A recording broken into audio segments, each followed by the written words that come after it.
ഇന്ത്യയുടെ England T20 പരമ്പര ആവേശകരമായി മുന്നോട്ട് പോവുകയാണ്. ആദ്യത്തെ 4 മത്സരങ്ങൾ പൂർത്തിയാക്കുമ്പോഴും പരമ്പര ഇന്ത്യ ഉറപ്പിച്ചു കഴിഞ്ഞു. 5-ാം മത്സരം ജയിച്ച് പരമ്പര അവസാനിപ്പിക്കാനാണ് ഇന്ത്യ ആഗ്രഹിക്കുന്നത്. ഇന്ത്യയുടെ T20 ഫോർമാറ്റിലെ കുതിപ്പ് ശക്തമായി തുടരുകയാണ്. ഇംഗ്ലണ്ടിനെ വീഴ്ത്തി ഇന്ത്യ കരുത്ത് കാട്ടിയെങ്കിലും ചില സൂപ്പർ താരങ്ങളുടെ പ്രകടനം നിരാശപ്പെടുത്തുന്നതാണ്. അതിലെടുത്തു പറയേണ്ടത് സഞ്ജു സാംസന്റെയുമാണ്. 25-6-3 ഇങ്ങനെയാണ് സഞ്ജുവിന്റെ ആദ്യ 4 മത്സരങ്ങളിലെ പ്രകടനം.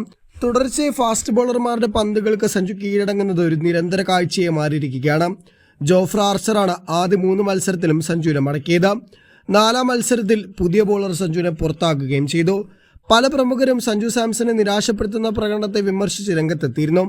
എന്നാൽ ആകാശ് ചോപ്ര താൻ വിമർശിക്കാൻ തയ്യാറല്ലെന്ന് തുറന്നു പറഞ്ഞിരിക്കുകയാണ്. സഞ്ജു സാംസൺ തുടർച്ചയായിട്ടുള്ള ഒരേ രീതിയിലാണ് പുറത്താകുന്നത്. എന്നാൽ സഞ്ജു സാംസൺ ആരാധകരെ നിരാശപ്പെടുത്താൻ ആഗ്രഹിക്കുന്നില്ല എന്നും ആകാശ് ചോപ്ര പറഞ്ഞു. സഞ്ജുവിന്റെ ഷോർട്ട് ബോളിലെ പ്രശ്നം നേരത്തെ തന്നെ ചൂണ്ടിക്കാട്ടിയതാണ്. ഇന്ത്യൻ ടീമിലെ സജീവ താരമല്ലെങ്കിലും വലിയ ആരാധക പിന്തുണയുള്ള താരമാണ് സഞ്ജു. സഞ്ജുവിനെതിരെ വിമർശനം ഉയരുമ്പോൾ ആരാധകർ ശക്തമായി തന്നെ രംഗത്ത് വരാറുണ്ട്. അതുകൊണ്ട് പലരും വിമർശനം ഉയർത്താൻ മടിക്കാറുമുണ്ട്. സഞ്ജു സാംസന്റെ സമീപകാല ഫോം നിരാശപ്പെടുത്തുന്നത് തന്നെയാണ്. ഷോർട്ട് ബോളുകളിൽ സഞ്ജു പ്രയാസപ്പെടുന്നുണ്ട്. അതിവേഗ പേസർമാർക്ക് മുന്നിൽ സഞ്ജു കീഴടങ്ങുന്നത് സ്ഥിര കാഴ്ചയെ മാറിയിരിക്കുകയാണ്. നിലവിലെ ഫോമിൽ നിന്നും ശക്തമായി കരകയറാൻ സഞ്ജുവിന് സാധിക്കുമെന്ന് തന്നെ പറയേണ്ടി വരും. ഷോർട്ട് ബോൾ പ്രശ്നം കെണിയിൽ വീഴാനുള്ള കാരണം ആകാശ് ചോപ്രയും ചൂണ്ടിക്കാട്ടി. സഞ്ജു സാംസൺ നന്നായി പുൾ ഷോട്ട് കളിക്കുന്ന താരമാണ്. എന്നാൽ ഇപ്പോൾ ആ പഴയ മികവ് സഞ്ജുവിനില്ല. ടൈമിംഗ് കണ്ടെത്താൻ അദ്ദേഹത്തിന് സാധിക്കുന്നില്ല.